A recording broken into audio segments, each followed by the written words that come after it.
Friends, आज के इस वीडियो में हम जानेंगे कंप्यूटर में कितने प्रकार के कोर्स होते हैं या कितने कोर्स होते हैं।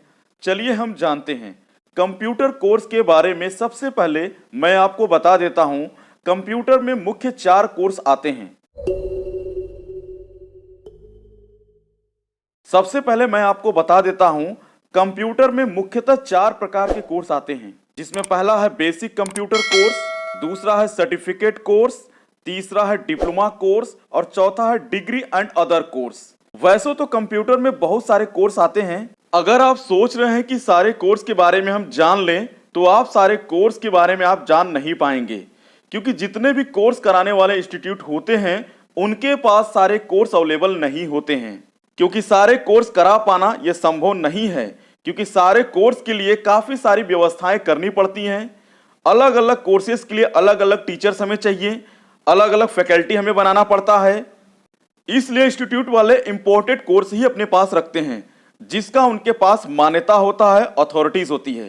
कुछ ऐसे भी कोर्स होते हैं जिसे गवर्नमेंट डिसाइड करती है। कुछ ऐसे कोर्सेज को डिसाइड सेंटर वाले भी करते हैं आवश्यकता के अनुसार। जैसा कि हमने आपको पहले बताया, 4 टाइप के कोर्स होते हैं कंप्यूटर में: basic course, certificate course, diploma course and degree other course.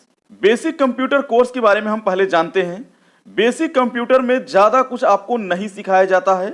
इसमें आपको बेसिक ही नॉलेज दिया जाता है, जैसे कि कंप्यूटर को कैसे आप ऑन ऑफ कर सकते हैं, सीपीयू के बारे में आपको जानकारी दी जाती है, और आप ये समझ सकें कि कंप्यूटर क्या है।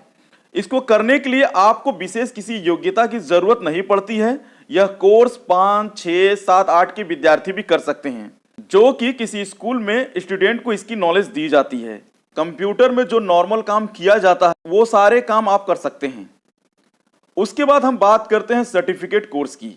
ये वो कोर्स होते हैं जो शॉर्ट टर्म में किए जाते हैं।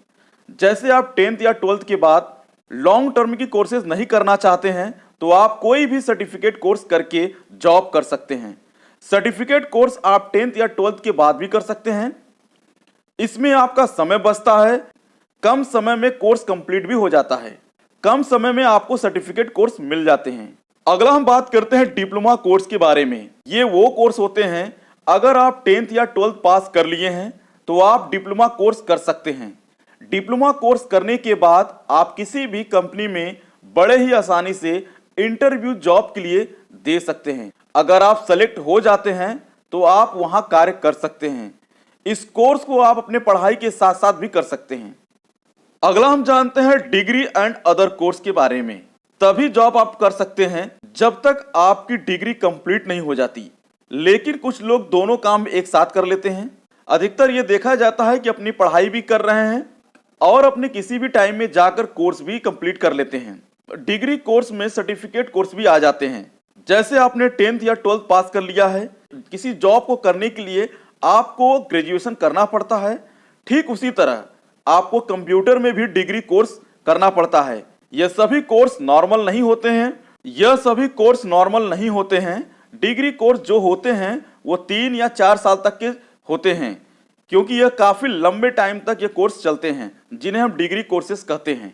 शॉर्ट टर्म के जो कोर्सेज होते हैं बेसिक कंप्यूटर कोर्स के अंतर्गत आते हैं, जैसे MS office, C++, data structures, visual basics, tally, Java core, net, HTML, page maker, Corel Draw, Photoshop, जो कि आपके बेसिक कंप्यूटर कोर्स और सर्टिफिकेट कोर्स के अंतर्गत आते हैं। उसके बाद डिप्लोमा कोर्स के अंतर्गत DTP, ADCA computer course, CCC, O level, ECC computer course, A level, ये कोर्स सर्टिफिकेट कोर्स में भी कुछ आते हैं।